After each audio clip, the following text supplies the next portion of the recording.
Welcome back to the Imperfect Expressions podcast. I'm your host, Just B. Jordan, and today's tale is a desert fantasy set in the world of the novel To Ashes We Run. This is Seller of Dreams. Ahaden was a Rais who dreamed, waking and sleeping, but not because he was idle or lacking of mind. He dreamed to survive. He created their reality, and they fell under the intoxication of his visions. The sun hammered hot upon the earth. It was a dull presence lying beneath the chatter of Rais at market and the screams rising from the games taking place at the nearby amphitheater. Those sounds were dull in comparison to the stench of sweat in the dusty street, the smell of animal carcasses from a stall 2 spots up, and the rot of yesterday's spoiled goods thrown out behind the booths for the orphans and cripples to pick through. All of this was dull when placed next to the cautious fear which reigned in Ahaden every moment of the day and the waking moments of the night. If he did not dream the best dreams, he would have nothing worth catching. If he had nothing to catch, he had nothing to sell. If he sold no dreams, Master would sell him to the lions. His death would be the cause of the screams rising in new fervor from the amphitheater. He would never escape this fate. He could only delay it. A cord, enchanted by some other singer, was tied around his ankle and to Master's stand. This, and the symbols burned onto his chest, one marking him a slave of Nefessa, the other a singer, a slave of special ability, kept him from attempting escape again. But even his fear was dull in the wake of his dreams. Ahaden! Theti, a high-born and common customer of the Master's stall, called out before he reached the booth. Ahaden put aside the earthen jar he was shaping and wiped his hands as clean as he could. A small pride pressed in his chest. He reached for the jar he had prepared for Theti. Ahaden was the only slave in the market that anyone remembered the name of. Theti stopped in front of the Master's stall and squatted, almost meeting Ahaden's level. Some of those passing by gave looks varying from surprise to disgust. No one in Nefessa met a slave's level, especially when the slave sat on the earth. Others did not notice Theti's breach of bloodline. They were the ones like Theti, those who had experienced Ahaden's dreams and fallen under their spell. Ahaden likened the dream's effect to that of the Beltashik root. Chew it once and enjoy it. Chew it twice and want it again. Chew it thrice and need it to keep yourself sane. Sane to oneself, at least. Looking at Theti's eyes, Ahaden knew he was lost to reality, dependent on the joy of dreams, just as the Beltashik eaters were dependent on the root. What dream do you have for me this day? Theti's breaths came rapid, his gaze on the small jar sealed by hide and cord. The journey of the sun. Ahaden let his fingers caress the side of the jar, knowing he would part with the dream soon. It was not that he was obsessed with them as Theti was, but they were his only possessions. Still, he knew there would always be more dreams to dream. The waking of the morning in Naba, Ahaden continued, cool and fresh and full, the sunlight kind. The strengthening of the day and the seasons until it shines hot and cruel upon our backs in El Jihad, and the slow waning of its anger until it once again finds the gentle embrace of Naba. Theti reached into his golden belt and pulled out a small pouch. He dropped it at Ahaden's feet, reaching for the jar that contained the story of the sun. 3 silvers, as Mose said. Ahaden felt mild alarm. The Master had raised the price of dreams yet again.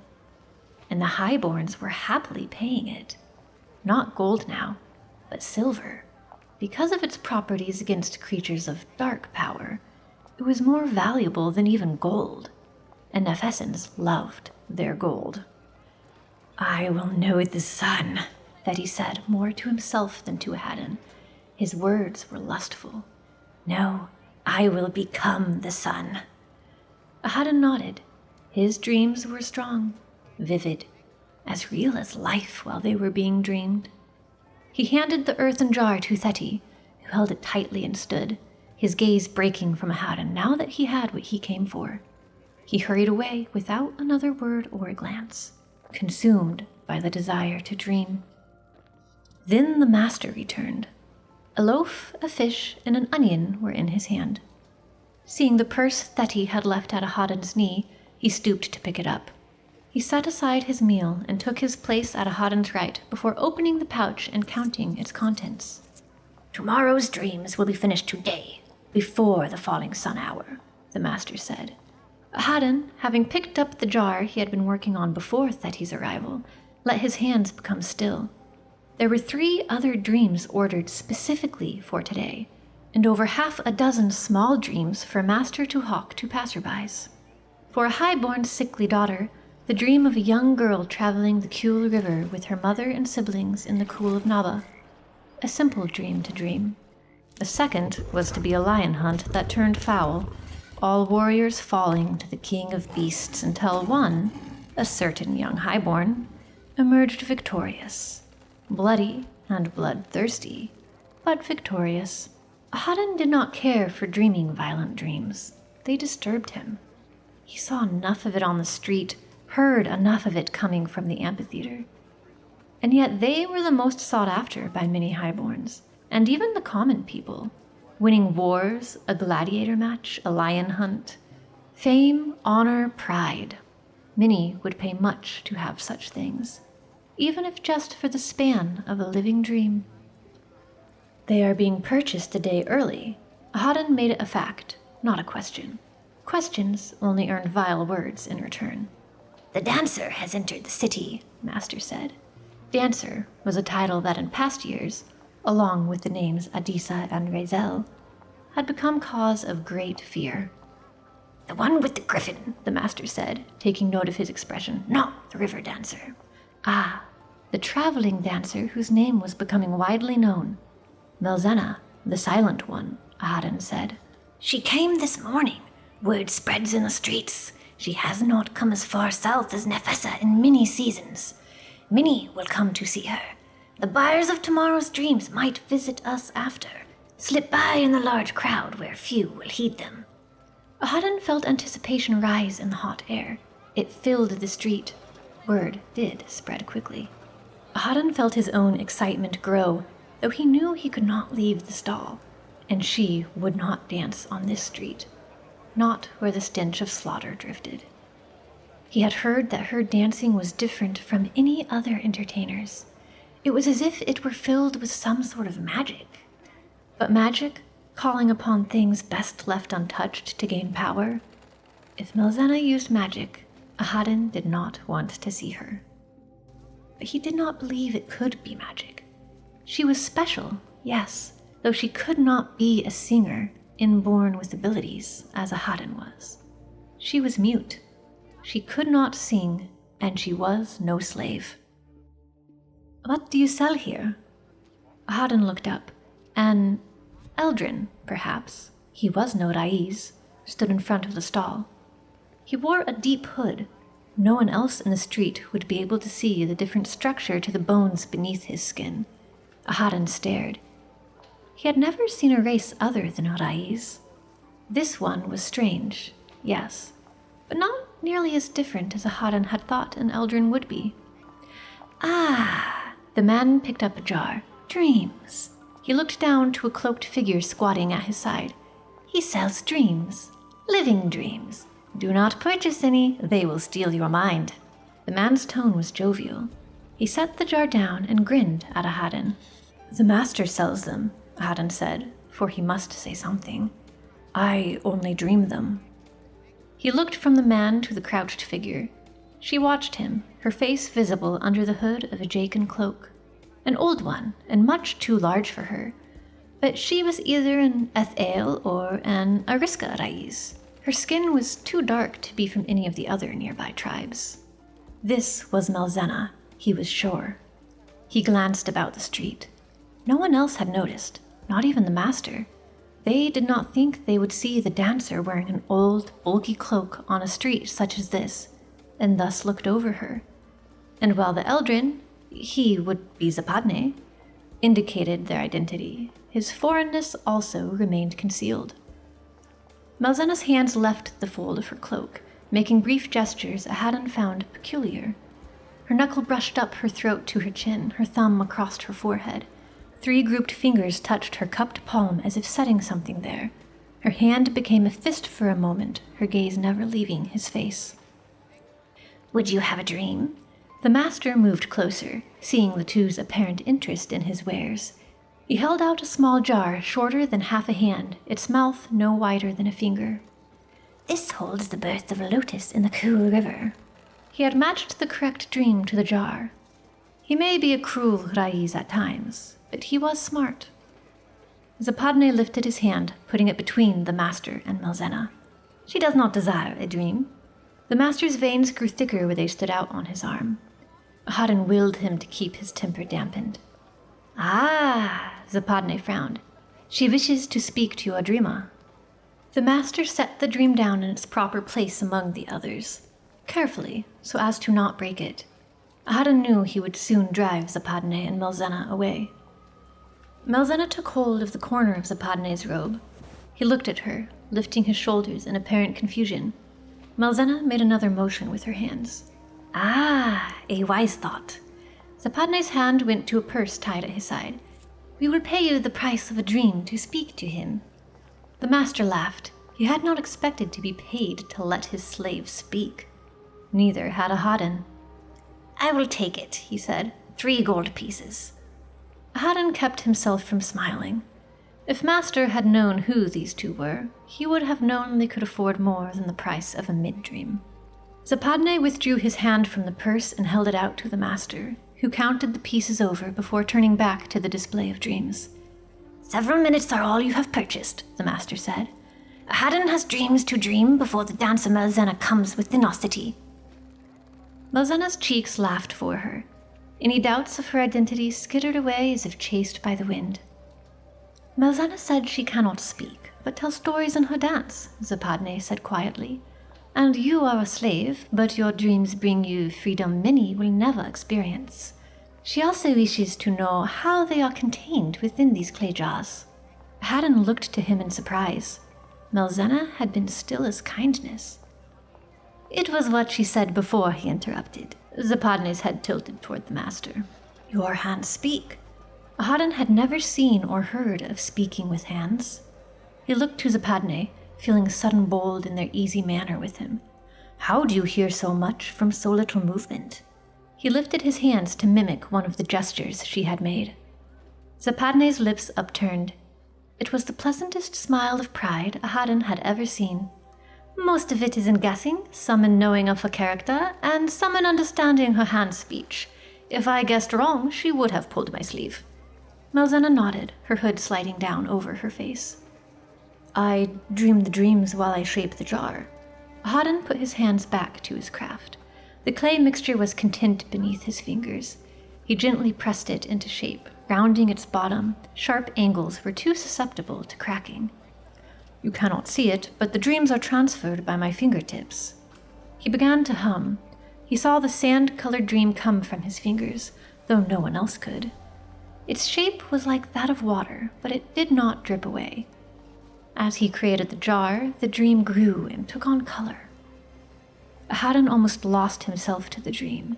He brought his thoughts back, finding the words to continue his explanation. "It covers the outside of the jar." His fingers pinched and coiled the clay into shape. "The jar is put in the fire to harden, and the dream draws itself to the inside. When it is taken from the heat, the dream is held within, but unable to be dreamed by anyone but me." They seemed rapt. It put joyous wings in his stomach to have someone interested in his craft, and not just the dreams he could give. "That is when I grant the dream permission to belong to someone else." Ahadan wiped his hands of as much wet clay as he could, reaching for one of the small dreams. "Still, no one else can see it. It is no longer bound to the clay. Now it is contained as water would be." He tapped a finger on the small piece of hide that stretched over the mouth of the jar, secured by a thin hemp cord. "It must be covered or the dream could spill. This is when we sell them. Whoever drinks the dream is drawn in. It takes control of your thoughts and emotions, immersing you in the dream." He let his gaze fall. "Unfortunately, the dreamer is consumed." Malzena pulled her hood back by a thumb span. Her hands moved, and Ahadan looked to Zapadne for translation. "Where do you find your dreams?" he said. "The world is filled with dreams, if only you watch for them, take them in hand, and breathe life to their souls." Malzena stared at him, then the cord that bound his ankle. Her hands made several swift movements, and she stood. Ahadan felt a sharp weight in his chest. She was leaving. Zapadne's gaze shifted from Malzena to the crowded street around them. Then his smile widened. He looked down at Ahadan, brows raised. "Malzena wishes to give you a dream." She pulled back her hood and swung the large cloak from her shoulders. Ahadan felt his eyes widen. He almost broke the jar he held. Malzena the dancer was performing here, in this small, stench-filled street for him. "The dream of the wind," Zapadne said, his voice loud, arms spread. Already voices raced down the street. Rais began to cluster around them. Malzena's hair was braided and rose from her forehead to the nape of her neck before falling loose in tight curls. 3 golden strands lay in between the topmost braids. 2 more loops of gold lay across her forehead. She wore colorful trousers that cinched tight at her waist and ankles. Her top piece matched in color, leaving her shoulders bare. Transparent fabric draped from where sleeves would have been attached. It split over the top of her shoulders and fell free, doing nothing to cover her arms, though the drifting fabric was tied at her wrists. She lifted her arms from her sides, making the fabric loop from wrist to shoulder. "Malzena," the master said. Zapadne shaped the crowd, emptying the span of street in front of the master's booth. Then he sat in front of their stall, drawing a small wooden instrument from where it hung from his sash, hidden in a fold of his robe. He put it to his lips. The street took on a silence it had never found before. Malzena's left foot slid across the sand, knees bending, her left arm curving in front of her, her right raising above her head. A melody entwined the air, groaned from Zapadne's lips. No one dared to whisper, or to shift their weight from one foot to the other. Malzena danced to the aching tune, slowly at first, the personification of balance and harmony. Her form carried a fluidity. A smile found her lips as she moved. The wind stirred, running from the west. It caught the fabric draping from Malzena's shoulders. Ahadan blinked. Malzena danced perfectly to Zapadne's music, but she was also dancing to the wind. It captured more than the sway of her clothing. Malzena had become the air, whispering and gracious. Her dance became faster, her steps more intricate. Zapadne's music rose, as did the wind. It filled the street. Most were too absorbed by Malzena's unearthly dance to notice, but Ahadan did. Malzena did not move to the rhythm of the wind. The wind moved to the dance of Malzena. She spun. Her smile found him wide across her face, and Ahadan knew why it was said Malzena's dance was magic. It was more powerful than any song a voice could sing. Her dancing became emotion itself. It spun new tales and rebirthed old ones. It was a freedom that could not be purchased. And it was Malzena's unspoken heart. Ahadan had found a precious dream. A dream he would never sell. The music faded, and the people in the street swarmed Malzena, inviting her to dance at their estates or temples. "Did you see the dream of the wind?" Zapadne whispered. "It's the feeling of freedom," Ahadan said. "It's more." Zapadne shifted closer to Ahadan, speaking so lowly that even the master didn't notice. "Malzena was once as chained as you, but she realized that the only thing that kept her from escaping was her own mind." Malzena shifted among the crowd, keeping the people's attention on her. She glanced their way and gave a nod to Zapadne. He tucked his flute back into his robe and stood, using the motion to lean even closer to Ahadan. "You have everything you need to make the dream of the wind your reality. It is up to you to use it." Zapadne smiled and turned away. In a moment, he was lost in the crowd, as was Malzena. They were gone, but the dream remained. Ahaden looked down at his hands. Everything he needed. His obstacles would be the magic cord snaked around his ankle, the master's ever-watchful eyes, the city guards, and the slave brands on his chest. But his asset was his mind. He picked up a small jar, seeing its stream swirl within. Such a small thing, with such a great effect. He would have to be slow, careful. It could take months to prepare everything he would need. The dream of the wind was his now. This time, he would craft his own future